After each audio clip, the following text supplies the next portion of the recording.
up, guys? Welcome to our channel. Bienvenidos a nosotros canales. So I'm Lance. And I'm Gabriel. Sorry that Spanish threw me off. Alright, do that over really quick. Okay. What's up, guys? Welcome to our channel. Bienvenidos a nosotros canales. I'm Lance. And I'm Gabriel. This is Gabriel. Are you gonna introduce me? Okay. No, okay, you introduce yourself. Alright. No, go ahead. No. What's up, guys? Welcome back to our channel. Spanish. Oh. Okay, yeah. What's up, guys? Welcome back to our channel. Bienvenidos a nosotros canales. I'm Lance. And I'm Gabriel. And today we are coming at you with a story time. Some crazy shit happened. Crazy. Everything's much better now, but we just wanted to come on here and share what happened because it was quite an experience. It all started Sunday night, which was last night. And Gabriel had cooked some food. We were just chilling at our house, eating, just relaxing. Sunday night, you know what I mean? Not really doing shit. I made rice and beans with some mixed vegetables and what, kielbasa? Yeah. We ate some food, everything was cool. 20 minutes after we were done eating, I started getting a minor stomach ache. I didn't really think anything of it because I get stomach aches a lot. It's just something that I'm used to. Like, I didn't really think anything that serious about it. And the stomach ache started to get really, really bad. So I told Gabriel about it, just kind of mentioned it, like, yo, my stomach hurts really bad right now, like, I don't know what's going on. I thought maybe it was the food that we had eaten, maybe I ate too much, because I did eat 2 servings of it. It was mad good. The pain started getting really, really bad. Before I knew it, I had a stabbing pain in my stomach, and when I tell you guys a stabbing pain, I literally mean it felt like somebody was taking a knife and jabbing it into my stomach and pulling it out and jabbing it in and pulling it out. I kept telling Gabe, I'm like, something's not right. And it was coming in waves. Like, it would come really intense for like 10 to 15 seconds, like that stabbing pain, and then it would kind of die down and I would be good for like a minute or two, maybe 3 minutes, and then it would come again really intense. And every time that stabbing pain would come, I would start freaking out on the bed. I was screaming, I was swearing. I was telling him, like, I think it might be my appendix, which is on your lower right-hand side of your abdomen. And I'm like, I've never felt a pain like this before. Maybe my appendix is rupturing or something like that. Maybe it's food poisoning. Maybe it was just something in the food. But we ate the same food, but you still never know. So we were trying to pinpoint it. And what were you doing at the time? We were on the bed, like in the fetal position. I was literally like curled up in fetal position. You guys, when I tell you I thought I was dying, I really thought that I was dying. I've never felt anything like this before.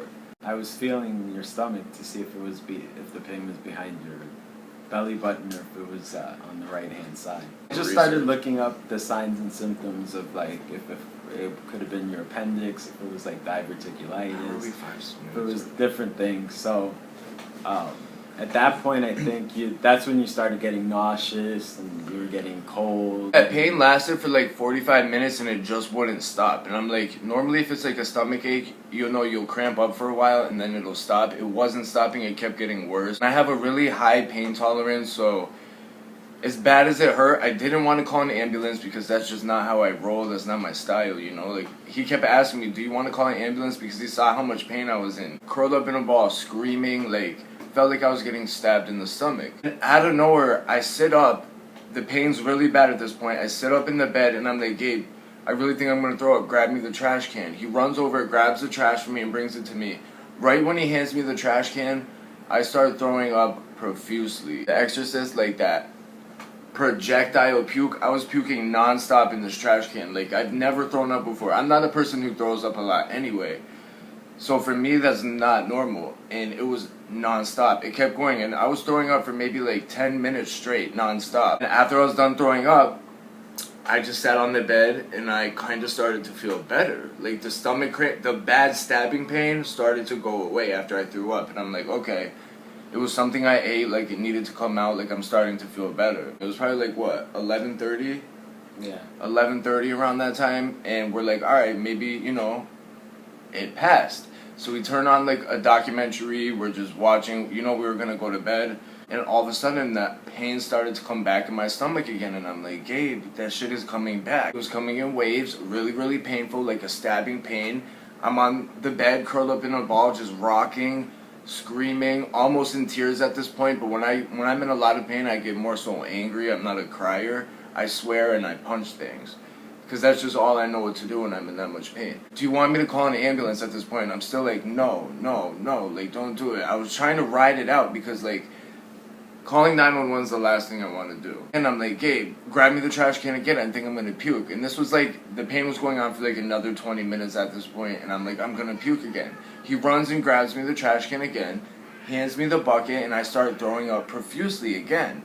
All the food that I had eaten came up. Not to like gross you guys out, I'm just keeping it real with you guys, like what happened. Everything came up. So when I'm throwing up this time, I don't even know what I'm throwing up, but tons of stuff is coming out of my mouth. Like maybe it just wasn't done. I needed to throw it up a little bit more, and then the pain's gonna go away again, and I'll be good. That's all I cared about, was that stabbing pain went away, because it was killing me. And the pain kept getting worse. And at this point, Gabe was like, what? You were like... I called 911.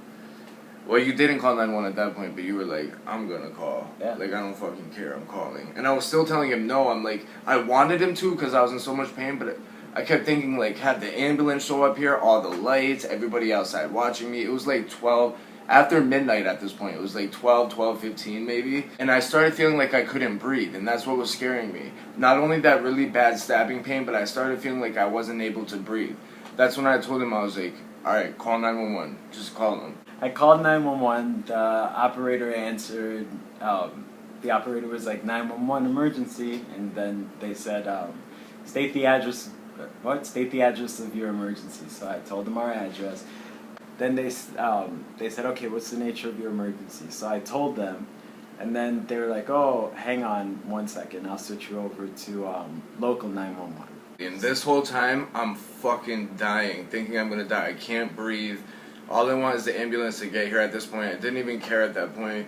I just thought that I was really gonna die, you guys. Like, that's what it felt like. No bullshit. They were sending an ambulance over, and the lady was like, stay on the phone with me, and I was like, okay. So I was trying to get dressed. I was in my boxers, you guys, because it was late. It was like 12:30 in the morning at this point. We were trying to go to bed, so I'm in my boxers. Gabe comes and tells me the ambulance is coming, like, you need to put some clothes on. And I was like, no. I was screaming at that point. I'm like, no, I couldn't even move to put clothes on. That's how bad it was. He's like, so you're just going to go in your boxers? I'm just like, grab me my robe or something. He grabs me my bathrobe, I put that on, and I tell him, just pack some clothes in a bag to bring in the ambulance with us so I can change when this shit's all done. He's getting everything ready. He looks out the window and he's like, the ambulance is here. You guys, I kid you not, when the ambulance pulled up, Gabe ran out downstairs to let them in. As soon as that ambulance pulled up, the stabbing pain in my stomach stopped. Then Gabe comes back up with the 2 EMTs or whatever. I'm on the bed, like, really out of breath. I was really dizzy at that point. My hands were getting tingly because I was panicking. And they come in and they're like, what's going on? I tried telling them the best that I could what was happening. But I explained to them, I'm like, this has been going on and off. Like, it would come really, really sharply, and then I threw up, and then it stopped for like 20, 30 minutes. Then the pain came again, really, really bad, and I ended up throwing up again, and now the pain's stopping again now that you guys are here. So then the guy presses on my stomach and whatnot, seeing where it hurts or whatever. And at this point, I'm like, the pain's like gone right now. I'm telling you guys, but it's gonna come back. Please just get me to the hospital. They walk me out the door. There's a stretcher at the bottom of the stairs. They put me on the stretcher. At this point, I started shaking like really bad. I don't know why. I was freezing cold. I kept going from like dripping in sweat to freezing cold. So I was really cold. They put me on the stretcher. They get me in the ambulance, and they're in the back of the ambulance. And I'm like, Gabe's coming with me. So he gets up into the front of the ambulance. I'm in the back with the girl. She's doing all my vitals, doing a finger prick, trying to get all the information. Yeah, so anyway, long story short, we get to the hospital. They take me to the hospital. They tell Gabe to go wait in the waiting room because they have to wheel me in on the stretcher and whatnot. Gabe took a picture at that point, which we'll post that picture of me getting out of the ambulance. It's kind of blurry and shit, but we weren't really trying to film at that point because it was just too hectic.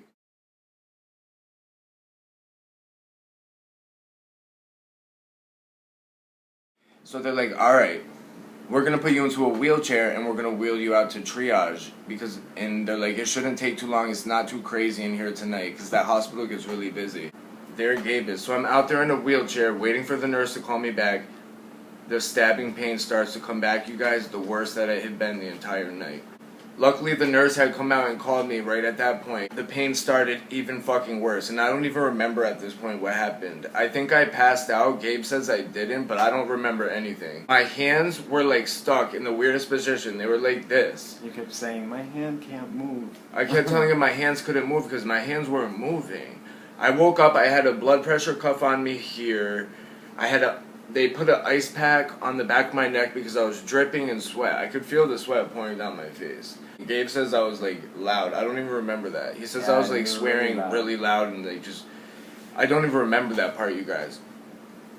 It got really, really bad. The pain was at the worst that it was. I didn't even know what to do. I was freaking the fuck out. Like, I wanted to die at that point. Like, I'm not even kidding you. I would have been happy to have just, like, passed out or died at that point. That's how bad it hurt. Next thing I know, the pain was still really bad. The nurses rushed in. 2 phlebotomists or nurses, whatever. It was one of the registered nurses and a phlebotomist. They had to put an IV in me. They wanted to get blood work. And because I've been an IV drug user for a long time, you guys, my veins are collapsed.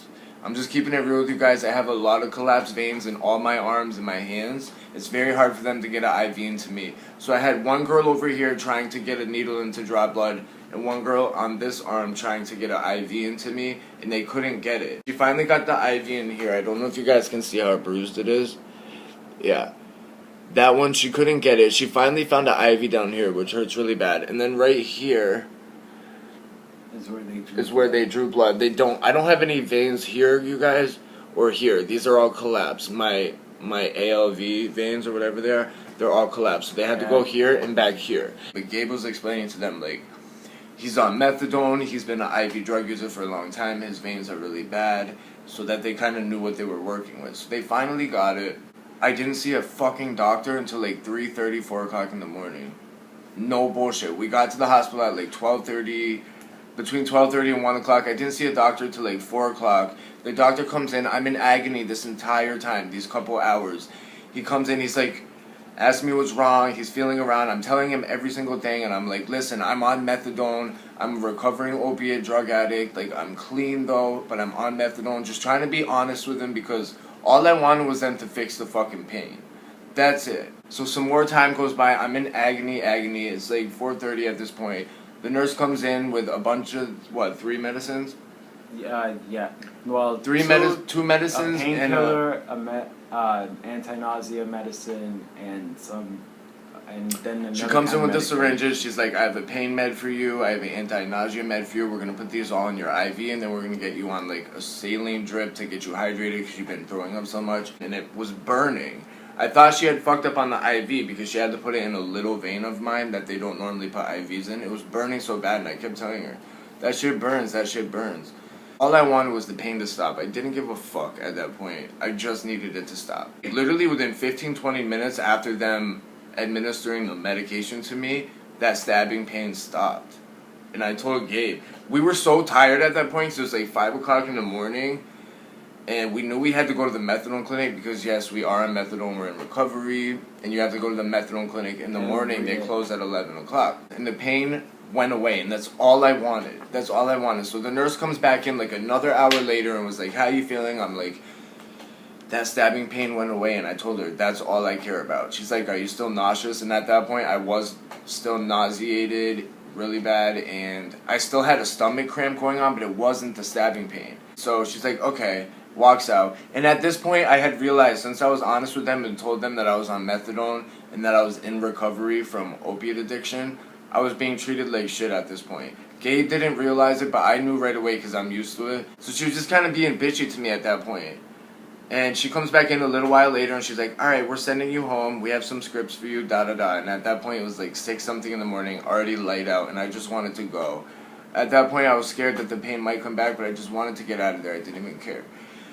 So we leave the hospital. I'm still in a lot of pain. I have a robe on. I get dressed. We walk out. It was fucking freezing cold because we had been in the hospital. It was cold outside. We had to walk all the way from the hospital to the methadone clinic to go dose. They see the hospital bracelet. They won't dose me at the clinic and give me my methadone dose. I had to go and see the nurse there. So I had to wait there for fucking 40 minutes to see the nurse. And I go in and talk to the nurse, and she was real cool at the clinic.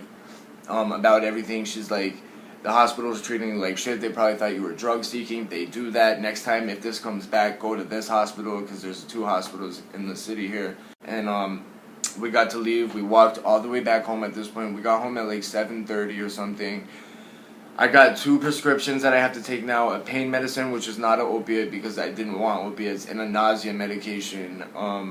And I'm on a liquid diet. I can't eat any types of foods. So the moral of the story is, they didn't know what the fuck was wrong with me.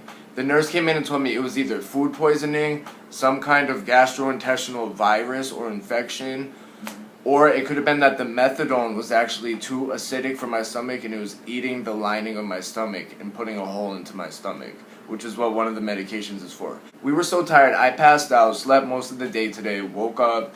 It's almost 11:30 now or something the next night. And we wanted to film this video and just tell you guys what happened. It was a crazy night. Thank you guys for listening. This video is really long at this point. I'm feeling a lot fucking better, but I thought I was going to die. And Gabe has been very helpful. I don't know what I would have done if he wasn't there. Like, I'd probably be dead. I don't know. Thank you guys for watching. Please subscribe to the channel. There's going to be a lot more videos coming, you guys. These are just, we're trying to get the channel back up and running because it's a brand new channel. So please subscribe. I love you guys so much. We got more videos coming. A boyfriend tag coming very, very soon. Don't miss out. A bunch of story times. I'm going to tell you guys some stories about when I was in jail. Just comment below on what you want to hear because there's plenty to tell you guys. Don't forget to like and subscribe this video. Tell your friends. And share this video. Giveaways coming soon. Mad crazy videos coming soon. Love you guys. Bye. Bye.